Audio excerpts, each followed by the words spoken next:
Eh bien, bonsoir à chacun d'entre vous. Bonsoir à tous. Vous qui nous suivez, soyez les bienvenus à la Maison du Pain. Donc, vous êtes en direct de notre service de culte. Merci donc de nous suivre. Merci d'être sur notre page. Eh bien, profitez-en pour liker, pour inviter des amis à nous suivre sur notre page Facebook et sur notre chaîne YouTube, la Maison du Pain, Cathy Fabrice. Voilà. On est là pour passer un moment dans la parole de Dieu. Voilà. Ce soir, le titre de mon message va être un peu provocateur, mais j'en ai un autre qui va peut-être passer un peu mieux. Donc, le premier titre que j'ai donné à mon message, c'est « Est-ce que faire du bien vous déplaît ?» Alors, comme c'est peut-être un peu cash, j'en ai un autre qui va passer beaucoup mieux. On va parler du prophète Jonas, et donc je l'ai intitulé, le rebelle devant Dieu. Alors vous connaissez certainement le livre de Jonas. En tout cas, beaucoup de personnes le connaissent l'histoire de cet homme qui était dans le ventre d'un poisson. On raconte ça, on fait ce récit à l'école du dimanche pour les enfants, et même Walt Disney a repris l'idée dans son film animé Pinocchio. Je vais pas vous parler d'un dessin animé, parce qu'au-delà de l'histoire, du mythe, on va voir un petit peu ce que peut nous apprendre le livre du prophète Jonas. Et on va essayer d'aller un peu plus loin que la première lecture qu'on en a habituellement, de trouver simplement le prophète désobéissant, même si c'est un fait avéré. C'est principalement au chapitre 4 que le texte m'a interpellé. Il y a des points où j'ai trouvé certaines incohérences et ça m'a forcé un petit peu à gratter et à faire des recherches. Mais avant d'arriver au chapitre 4, eh bien, tout simplement, on va parcourir les 3 premiers chapitres pour se le remémorer et peut-être le voir sous un autre angle. Au chapitre 1, on commence tout de suite avec le prophète Jonas qui reçoit un message de Dieu, directement de l'Éternel, qui lui dit de transmettre à la ville de Ninive « Ton péché et moi, jusqu'à Dieu, et je vais détruire ta ville. » Jonas reçoit ce message et il est censé partir pour Ninive, dire que la ville va être détruite par Dieu. Mais Jonas, en fait, prend carrément l'opposé. D'ailleurs, en fait, il va se rendre sur la côte, prendre un bateau et partir carrément à l'opposé de Ninive. Il va partir pour l'Espagne, pour Tarsis, qui se trouve sur la côte est espagnole.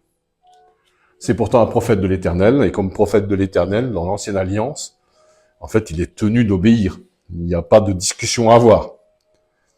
Et je dirais même qu'en tant que juif, il pourrait se réjouir d'aller dire dans la capitale des Assyriens, parce que Ninive est la capitale des Assyriens, qu'elle va être détruite. Parce que les Assyriens étaient un peuple ennemi d'Israël. Ils menaçaient Israël, ils menaçaient d'ailleurs tous les peuples environnants. Et donc, pour un juif, voir que la capitale Ninive pourrait être détruite, aurait pu être quelque chose de satisfaisant, mais non. En fait, Jonas s'éloigne de cette ville, s'éloigne de Dieu. Au chapitre 2, nous voici que Dieu envoie une tempête, et une tempête si grande que les marins, qui sont pourtant des gens habitués quand même à naviguer, mais en fait, malgré leur habitude des dangers, se trouvent être en panique, et chacun prie ses dieux.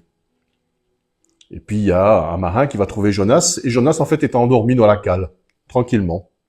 Tout le monde a peur, tout le monde prie, même si ce sont leurs dieux, mais Jonas, lui, ne bouge pas, il dort tranquillement. Sans crainte, même, il révèle aux marins, qui sont pourtant des gens superstitieux, donc ce sont des choses quand même sur lesquelles il faut être quand même méfiant, que si la tempête a été déclenchée par Dieu, c'est parce que lui, Jonas, a désobéi. Et il rajoute que si l'équipage le jette à la mer, eh bien en fait, les flots vont s'apaiser, Dieu va apaiser les flots. Alors que il aurait pu tout simplement dire, je vois Seigneur qu'il y a quelque chose qui se passe, voilà.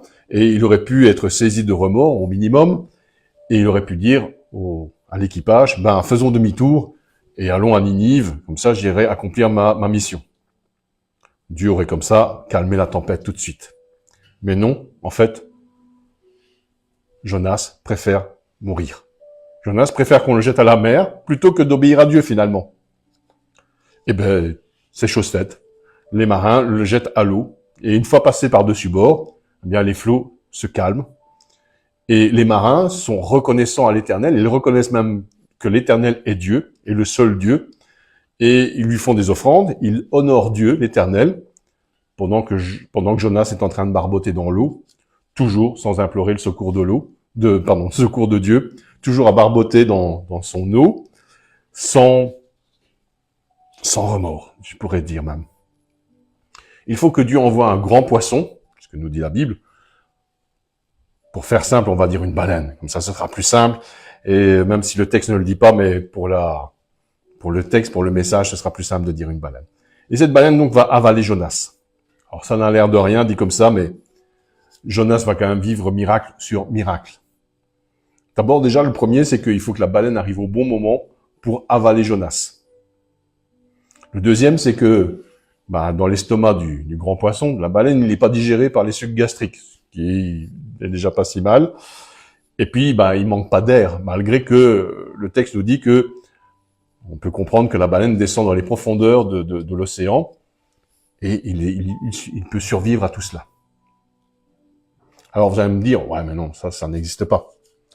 Je me suis un peu renseigné, j'ai regardé effectivement sur Internet, j'ai trouvé un article qui parle effectivement que, même si c'est un fait qui est rare, c'est déjà arrivé que des baleines gobent par inadvertance, on va dire, des nageurs, ou avalent des petits bateaux, en tout cas les font chavirer. Tout simplement parce que la baleine, elle ouvre grand, on va dire sa gueule, pour attraper un maximum de poissons et referme, tout simplement. Donc tout ce qui est dans l'environnement est gobé. Et c'est déjà arrivé donc, et en fait, ce qui se passe, c'est que la baleine recrache la personne. C'est un texte, effectivement, la personne a été recrachée, parce que ça rentre pas dans l'estomac de la baleine, elle n'est pas prévue pour ça. Donc c'est loin d'être une fable, ça existe. Et il faut quand même attendre que Jonas soit coincé, on peut dire le mot coincé dans l'estomac de la baleine, pour qu'il commence quand même à se tourner vers Dieu. On en est quand même arrivé là, pour qu'il se tourne vers Dieu, crie à Dieu, récite quelques parties de psaumes, et se décide quand même, effectivement, à aller. Il fait même là des promesses, et le texte ne nous dit pas qu'il les a d'ailleurs tenues, sauf le fait d'aller, effectivement, à Ninive.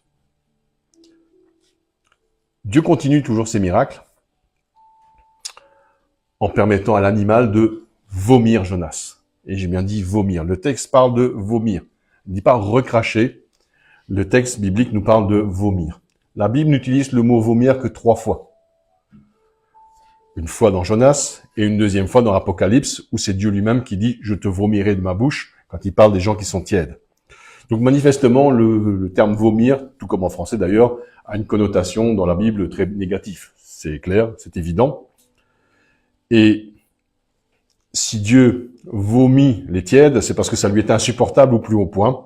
Et c'est pour ça qu'après 3 jours, la baleine, en fait, a vomi Jonas parce que ça lui était insupportable.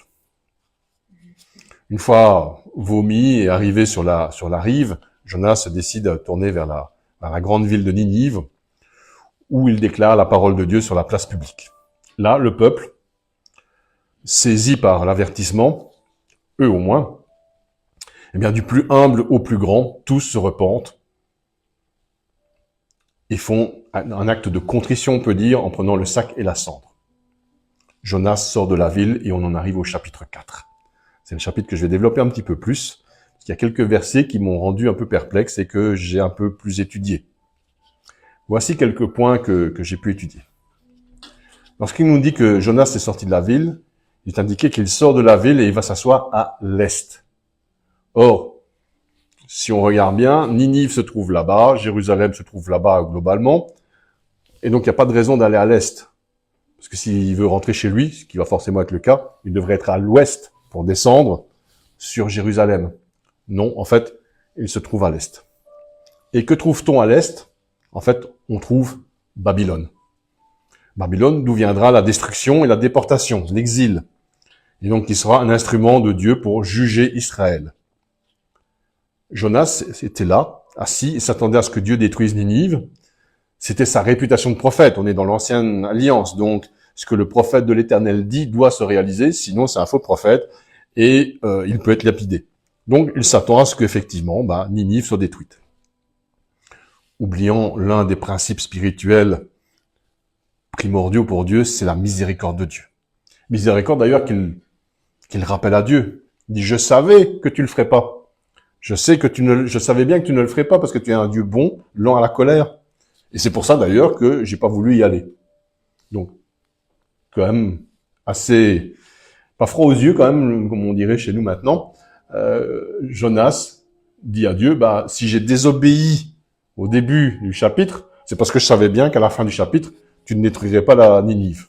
Donc, après coup, il justifie sa désobéissance. S'il savait que Dieu, effectivement, a été bon, il aurait été tout de suite. Donc, il a quand même l'esprit un peu tordu, on peut quand même le dire. Et donc, en fait,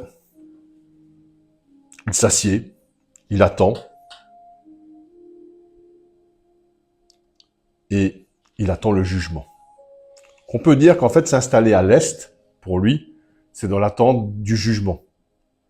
La question pourrait être de le jugement de quoi ou de qui, puisque finalement, Dieu a pardonné. La question reste en suspens. À cet endroit, donc assis à l'est, Jonas fabrique une cabane. En hébreu, ça se dit souka, ce qui a donné la fête qu'on appelle Sukkot, fête des cabanes, fête des tabernacles. Et le texte nous dit qu'il a fait une cabane pour se faire de l'ombre, ce qui est normal, logique effectivement. Dans les pays chauds, on peut se faire une cabane en branchage et en feuillage pour effectivement avoir de l'ombre et se protéger du soleil. Tout ça pendant qu'il attendait que la ville soit détruite, puisque pour lui, c'était évident que la ville allait être détruite.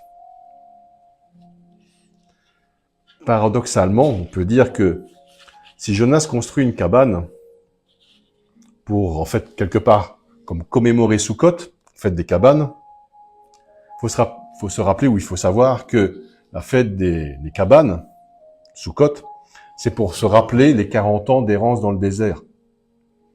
Alors lui, il n'a pas erré 40 ans dans le désert, mais il faut se rappeler aussi pourquoi Israël, le peuple, a erré pendant 40 ans dans le désert. Tout simplement parce qu'il était désobéissant. Si le peuple a erré pendant 40 ans dans le désert, c'est parce qu'il a été désobéissant. Et donc, quand il construit une cabane, en fait, quelque part, il fait un geste prophétique en rappelant à Dieu, en montrant à Dieu sa propre désobéissance.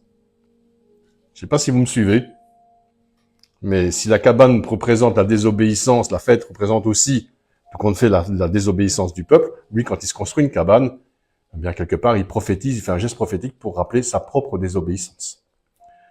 Et puis, petite subtilité, Sukkot vient après le Yom Kippour, ou Grand Pardon, en français. Grand Pardon que Dieu a accordé à Ninive, et pardon que Jonas a complètement oublié. Le troisième point qui m'a un peu interpellé, c'est que Dieu a fait croître une plante pour apporter de l'ombre à Jonas, nous dit le texte. Et je me suis dit, mais pourquoi apporter de l'ombre à Jonas? Il avait déjà une cabane, il était déjà à l'ombre. Donc pourquoi Dieu a pris la peine de faire croître une plante en une nuit pour que Jonas ait de l'ombre alors qu'il avait déjà construit sa propre cabane? J'ai fait quelques recherches supplémentaires sur cette plante, en fait. Alors cette plante est traduite de différentes façons selon les versions bibliques. Par grande plante, plante de ricin, ou le mot hébreu d'origine, le mot original en fait, qui est kikayon. Je passe l'écriture, mais ça se prononce kikayon. Et en fait, on ne sait pas trop ce que c'est comme une plante. Le commentaire que je lisais expliquait que la personne s'était renseignée dans d'autres, non pas seulement dans d'autres versions, mais dans d'autres traductions, donc dans d'autres langues. Et dans d'autres langues, la plante porte d'autres noms. Elle n'a pas le même nom. Si on prend ricin, comme c'est souvent couramment accepté, c'est pas forcément une plante de ricin pour les Japonais ou pour d'autres pays. Voilà. Et ils ont trouvé d'autres plantes qui pourraient correspondre à ce terme, à ce mot. Mais ce qui était intéressant, et même tout à fait interpellant, et ça va être une partie de mon sujet, c'est qu'en réalité, ce mot est constitué de plusieurs parties. Plusieurs parties qui chaque partie traduite en hébreu veulent dire, alors tenez-vous bien, action de vomir du vomi. Alors, c'est pas très glamour, on est bien d'accord, c'est pas très glamour, parce que ça fait quand même la deuxième fois dans le texte biblique où, effectivement, on parle quand même de vomir. Hein, la baleine qui vomit, et puis cette plante qui gaillon, et les trois syllabes qui sont dedans, en fait, séparément, disent action de vomir du vomi. Tout comme Jonas a été vomi de l'estomac du poisson. Alors, j'ai continué à creuser. Et je me suis demandé, mais pourquoi cette image? Pourquoi cette plante? Et en fait, cette plante qui est au-dessus de la tête de Jonas, c'est quelque part toute la méchanceté de Jonas qui s'accumule sur sa tête. Une méchanceté qui pourrait faire vomir, entre guillemets, Dieu. Et tout comme Dieu l'a libéré du poisson, en lui évitant la mort, en le faisant vomir, le poisson, eh bien, en fait, ici, il va faire aussi mourir cette plante qui représente aussi la méchanceté accumulée, que Jonas a accumulée sur sa propre tête. Et comment il l'a fait? Par un ver minuscule. Et c'est le point suivant. Alors, on est complètement à l'opposé du grand poisson. Baleine ou cachalot, ou je sais pas quel autre cétacé était décrit. Mais là, on parle d'un ver qui est en fait un ver minuscule, qui en une nuit va faire dessécher une plante qui, en une nuit, a pris plus ou moins 1,50 m, puisqu'il avait fait une cabane, il était assis sous cette cabane, donc on peut plus ou moins estimer que cette plante faisait 1,50 m. Un petit ver aura donc suffi à briser, finalement, la méchanceté, on peut dire, de Jonas, sans qu'il s'en rende compte en réalité. Puisqu'en fait, il va râler, si vous me permettez l'expression. Et pour accabler encore un peu plus, finalement, Jonas, Dieu, pour rajouter à son désarroi, va faire souffler un vent fort et chaud venant encore de l'Est. Encore une fois, on vient de l'Est, c'est-à-dire du pays de la destruction, le pays qui a servi à Dieu pour punir Jérusalem de sa désobéissance. Donc, cet arbre, hein, suivez-moi bien, cet arbre, en fait, que l'on peut traduire, qui accumule, on va dire, la méchanceté, qui est le symbole de la méchanceté accumulée par Jonas, Dieu veut la faire mourir. Et Dieu l'a fait mourir en une nuit. Assez intéressant, finalement. Et pour la petite histoire, hein, juste une toute petite parenthèse, l'huile de ricin qu'on utilise, quand j'étais adolescent, on s'en servait, alors je sais pas si ça se fait encore, mais pour les chats, pour leur faire vomir leurs poils, leurs boules de poils. Les chats se lèchent, et donc forcément ils avalent des poils. Et à l'époque, je sais pas si ça se fait encore, mais à l'époque c'était un médicament qui était utilisé, leur faire avaler, avec toutes les précautions d'usage. C'est pas forcément facile de faire avaler effectivement à un chat une cuillère d'huile de ricin, qui effectivement permettait de faire vomir cette boule de poils. Assez symbolique tout compte fait, puisqu'on parle encore. Alors je suis désolé, hein, c'est honnêtement pas très glamour ce soir, mais voilà, c'est le texte, c'est le texte. Le cinquième point qui m'a un peu perturbé, peut-être même le plus, c'est que Jonas est en colère, et il est en colère et irrité jusqu'à la mort, dit-il. Répondre ça quand même à Dieu, c'est quand même fort. Dieu lui demande, est-ce que c'est juste d'être en colère à cause de la plante? Et Jonas répond qu'il est irrité jusqu'à la mort.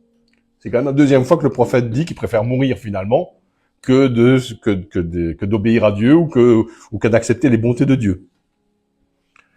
Puis je me suis dit, mais c'est quand même bizarre cette histoire. Ok, se mettre en colère pour une plante, et puis pourquoi Dieu, effectivement, quelque part, s'inquiète de cette plante. Finalement, il l'a fait pousser, elle est morte, voilà. Pour Jonas comme pour Dieu, cette plante n'a pas d'importance. Ma première réflexion a été de dire, finalement, c'est pas juste de se mettre en colère pour Jonas, parce que ce n'est qu'une plante, qui ne lui a rien coûté, comme Dieu le précise, alors qu'il est aussi fâché que Dieu n'ait pas détruit la ville. C'est quand même assez choquant. On n'a pas d'autre mot. Il est irrité jusqu'à la mort que Dieu ait fait périr cette plante, mais il est aussi choqué et irrité que Dieu n'ait pas fait périr toute la ville parce qu'elle s'est repentie. Et puis, je me suis dit, il y a peut-être aussi autre chose. Peut-être un aspect plus personnel, puisqu'on parlait effectivement de Jonas en lui-même. Est-ce que c'est pas aussi parce que Dieu voulait qu'il a accumulé sur sa tête en souhaitant la destruction de Ninive? Pourtant, il avait déjà prophétisé sur lui-même sa désobéissance en construisant la cabane, ensuite la plante. Et voilà, tout ça c'est quand même un peu étrange. Et j'ai regardé, j'ai trouvé qu'en fait il y avait une autre traduction pour la phrase « fais-tu bien de t'irriter ». Et cette traduction fait référence à mon premier titre que j'ai donné. Parce que cette traduction, assez originale finalement, mais qui est une interprétation du texte directement hébreu, donnerait ceci.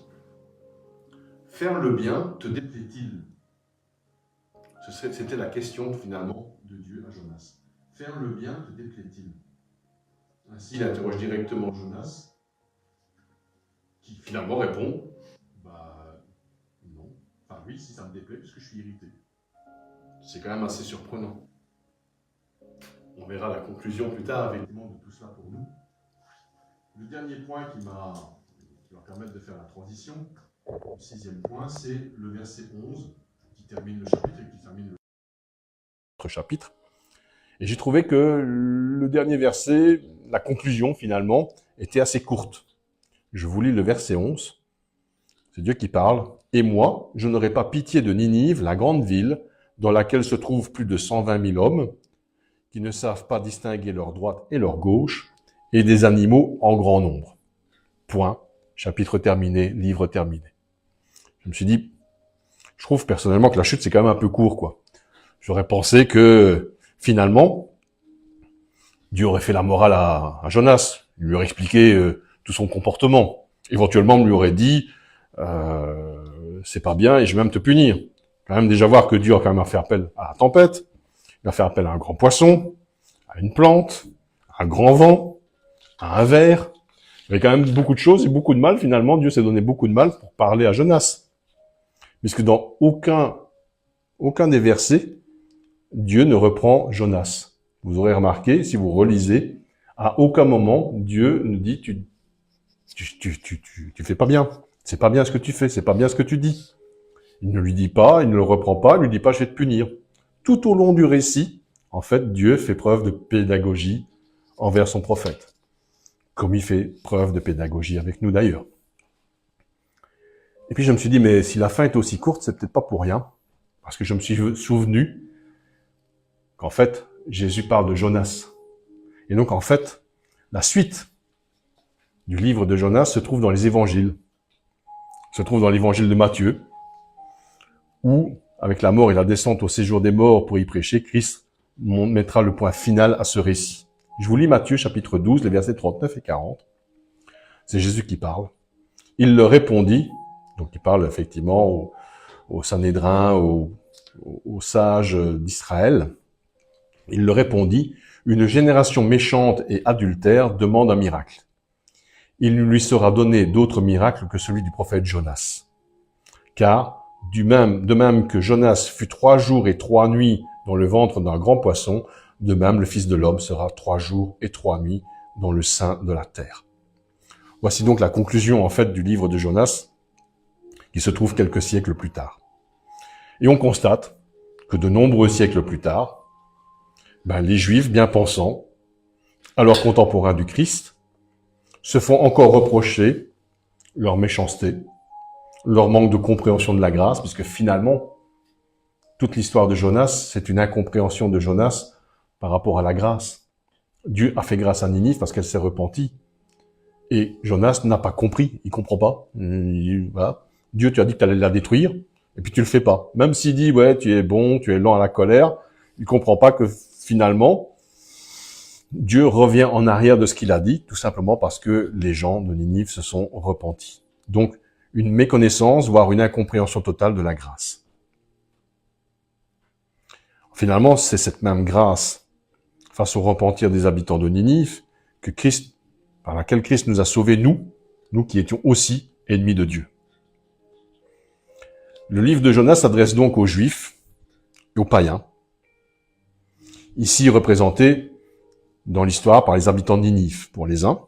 Alors, bizarrement, c'est peut-être effectivement l'ironie du texte, c'est que les habitants de Ninive, qui sont les ennemis d'Israël, les ennemis des Juifs, en fait, les habitants de Ninive représentent les Juifs. Et après, Dieu parle du petit et du gros bétail, qui en fait représentent les païens. Pourquoi ils représentent les païens? Parce que dans le psaume 73, le verset 22, c'est ce que ça explique. Ça explique que l'ignorance, c'est comme être une bête devant Dieu.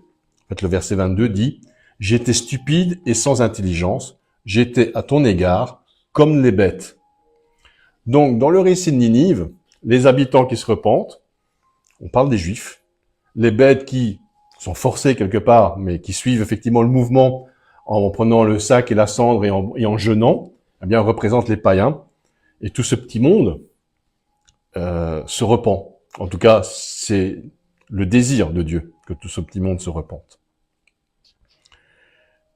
Mais qu'en est-il de nous, dans notre vie personnelle? Que peut-on apprendre du livre de Jonas pour notre vie à nous? J'ai dit au début du texte et dans mon message qu'une des traductions pouvait être, à la place de « fais-tu bien de t'irriter », « faire le bien te déplaît-il ». Est-ce que parfois nous ne sommes pas comme Jonas? Je ne parle pas simplement de désobéir, d'être un fils rebelle, ce qui n'est déjà pas si mal, hein. C'est déjà effectivement une belle tare, si vous me permettez l'expression. En tout cas, c'est déjà pas joli. Mais je parle en fait de mettre notre propre réputation au-dessus de la grâce de Dieu pour les autres.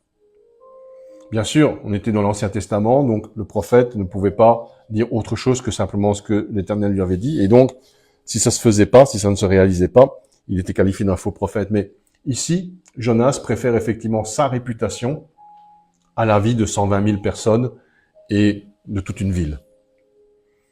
Parfois, on a peur de perdre notre réputation en ne parlant pas à quelqu'un, en ne parlant pas de l'Évangile, en n'évangélisant pas, en passant au-dessus sciemment d'opportunités. Bien sûr, il y a aussi toute la méchanceté et le manque de compréhension et tout qu'en fait Jonas a accumulé sur sa tête, pensant que les autres ne méritent pas la grâce, ou simplement que nous sommes mieux parce que nous sommes élus de Dieu. Ce sont des questions. Parfois, n'avons-nous pas le même comportement que Jonas? Rappelez-vous que si vous relisez tout le texte, à un certain moment, au début, dans le chapitre 2, Jonas explique aux marins, avec une grande fierté manifestement, qu'il est prophète de l'Éternel et qu'il sert l'Éternel Dieu. Et donc, effectivement, c'est bien. Et ensuite, le verset suivant dit que s'il y a une tempête, c'est parce qu'il désobéit. Et c'est lui qui le dit. Donc, il est fier de Dieu, il est fier de servir Dieu, mais finalement, il dit à des gens qui ne sont pas des convertis, ce sont des païens, que lui, il se permet de désobéir à Dieu. Quel drôle d'exemple. Quand les marins voient que les flots se calment, ils rendent gloire à Dieu. Mais comme je vous l'ai dit, Jonas, lui, doit attendre d'être dans l'estomac du poisson, de la baleine, peut-être, pour prier. Et dans la prière dans les psaumes qu'il cite, parce que ce sont des psaumes, en fait, si vous relisez, il n'y a aucun repentir. Aucune fois, Jonas ne dit à Dieu, « Ah, je suis désolé, j'ai eu tort, je te demande pardon. » Chaque fois, il parle de sa condition et il demande à Dieu de le sauver de sa condition, mais en aucun cas, il ne demande effectivement pardon à Dieu. Chacun pourra s'examiner, bien entendu, hein, je ne jette l'opprobre à personne. Mais pour conclure, je dirais donc que Jonas est un livre qui s'adresse à tous, aux Juifs, aux païens, et à nous-mêmes individuellement. Alors c'était une étude un peu succincte et un peu différente du livre de Jonas. Je vais prier, passer un moment dans la prière, et puis on va clôturer. Merci Seigneur. Merci Seigneur parce que Nous sommes rentrés dans la grâce, Seigneur, et nous ne voulons pas en sortir, Seigneur. Mais nous voulons avoir de la déférence pour cette grâce que tu nous as accordée. Nous voulons avoir de la déférence, nous voulons avoir de l'honneur pour toi. Nous ne voulons pas avoir le cœur méchant et tordu comme on pourrait voir un peu dans Jonas. Même s'il te servait, son cœur n'était peut-être pas forcément aussi droit. Et pourtant, tu as fait grâce sur grâce, comme tu nous as fait grâce sur grâce. Certes, nous n'avons pas été gobés par un poisson, et pourtant nous méritions d'être sous cet arbre, ce quicaillon, pour tout ce que nous avons fait et mal fait contre toi. Merci encore du salut que tu nous as accordé en descendant, toi, en passant 3 jours et 3 nuits, non pas dans le ventre d'un grand poisson, mais dans les entrailles du séjour des morts, pour aller y prêcher et reprendre ceux qui avaient déjà espéré en toi et qui ont cru en toi. Par ton sacrifice, tu as vidé une partie du séjour des morts et nous n'avons plus à y passer. Nous pouvons, nous, directement, si tu devais nous reprendre, aller directement dans ton paradis. Merci Seigneur de nous rappeler cette histoire de Jonas pour que nous puissions nous empresser de t'obéir lorsque nous entendons ta voix. Être reconnaissant des événements qui parfois sont perturbants peut-être pour nous, qui parfois nous ballottent, mais qui sont là souvent pour notre pédagogie, pour que tu puisses nous expliquer un certain nombre de choses, parce que tu ne nous reprends pas méchamment, tu ne nous corriges pas méchamment, tu ne nous frappes pas, tu ne nous bats pas, tu ne veux pas notre malheur, même si Jonas était dans l'inconfort, c'était pour le sauver de sa méchanceté. Tout comme tu nous as sauvés et que tu veux toujours nous sauver de notre méchanceté lorsque c'est le cas. Alors merci, je prie que chacun d'entre vous qui avez pu écouter ce message, que vous en soyez bénis, que vos familles soient bénies. Et je vous dis à bientôt pour notre prochaine live. N'oubliez pas, vous pouvez vous rendre sur notre page, sur notre compte YouTube, excusez-moi, pour y liker la vidéo. Nous mettons généralement le message en vidéo. Et donc, n'hésitez pas à vous y abonner aussi pour d'autres messages. Soyez bénis et à bientôt. Merci.